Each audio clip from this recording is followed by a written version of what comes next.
We just completed yet another Apple event. This time they have announced a lot of hardware including 4 iPhones. Yes, 4 iPhones coming this year. First, let me appreciate the video's production quality. It's whole another level that no manufacturer has never done something like this. It is seamless with no glitches and it is smooth. Kudos to the production team. Welcome back to the channel. Sudhindra here. I make videos on phones, cameras and everything tech. If this is your first time here, consider subscribing to the channel and ring the bell to get notified whenever I post an awesome tech video.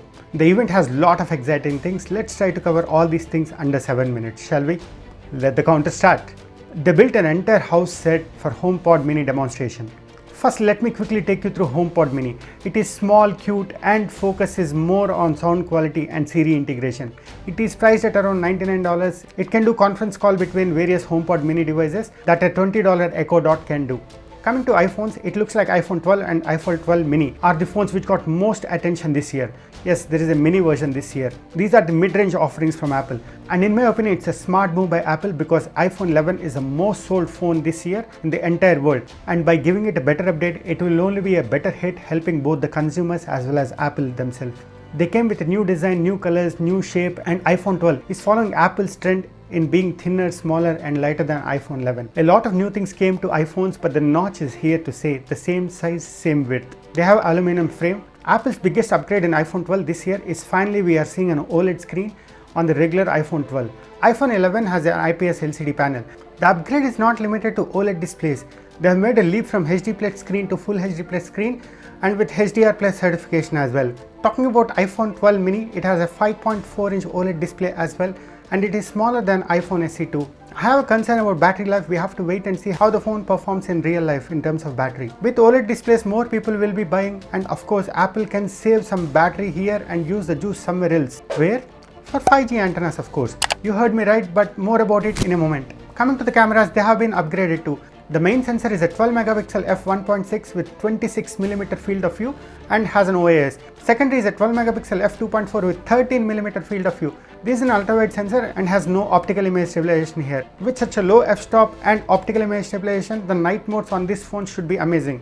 What's good is even the ultra-wide sensor this time supports night mode. Coming to the iPhone Pros, like regular 12s, there's a change here in design. While the changes are there, the main focus looks like it's on cameras. While the designs are refreshed, they don't seem to be a leap from iPhone 11 design. They have bigger screens, thinner bezels all around, increasing the screen to body ratio and decreasing the overall form factor of the phone. These phones come in steel frame and the frame itself is coated in colors and they look neat. It also borrowed a LiDAR sensor from iPads, which in the promo videos looks like top-end DSLRs or mirrorless cameras. Now let's talk about 5G. Apple talked a lot about 5G in their presentation, how they designed their antennas. If you ask me whether to invest in iPhones with 5G, where there is no visibility of 5G rollout in the entire United States, as well as there is no visibility at all about 5G rollout in India. People who buy these phones generally use the phones for at least 3 to 4 years and 5G will be fully functional by then. So if you are someone who will be using your phone for 3 or 4 years, this is a very good buy. But I'll be interested to see how the batteries survive with the 5G modem. Talking about the improvements in iPhones,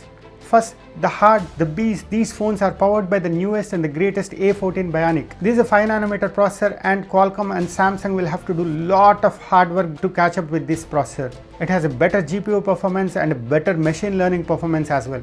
Second, Apple added MagSafe in the back, which basically means they added some magnets at the back. MagSafe allows these phones to have a host of accessories, cases, chargers, wallets that can snap to the phone. Case makers can get as creative as possible from here. Third, they have added ceramic shield to their screens. They have added very small crystals inside the glass layer of the screen, which increases the durability and increases the shatter resistance by 4 times. I'll be leaving it to Zach and Gupta ji for testing the durability of the new screen. In my opinion, this is also a great move by Apple because only Apple users know how expensive it is to get the screen or the back glass replaced in their iPhones.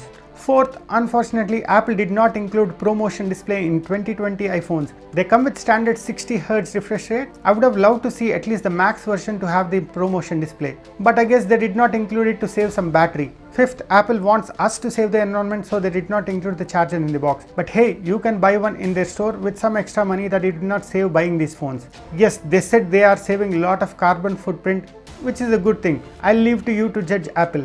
I'm someone who loves compact phones and I really don't see iPhone 12 mini as the phone I get. iPhone 12 with narrow bezels looks perfect for me. It is compact, yet it has a bigger display. You let me know which is your favorite iPhone in these 4. Of course, we have to talk about pricing too. Historically, Apple phones are a lot expensive in India than their US prices.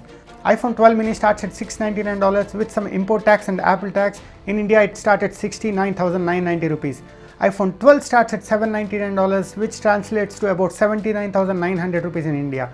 iPhone 12 Pro starts at $999, which translates to 1,19,900 in India. iPhone 12 Pro on the other hand starts at $1,099, which means it may start at 1,29,900 in India. That's about it. There was a lot to cover under 7 minutes. If you have liked this video, do let me know by giving it a thumbs up. Tweet it, share it, and if you haven't joined yet, join the Tech Platter family by hitting the subscribe button below. I do my best to answer every question, and if you have any questions at all, leave them in the comments below. I'll see you in the next video. Alright, I'm done.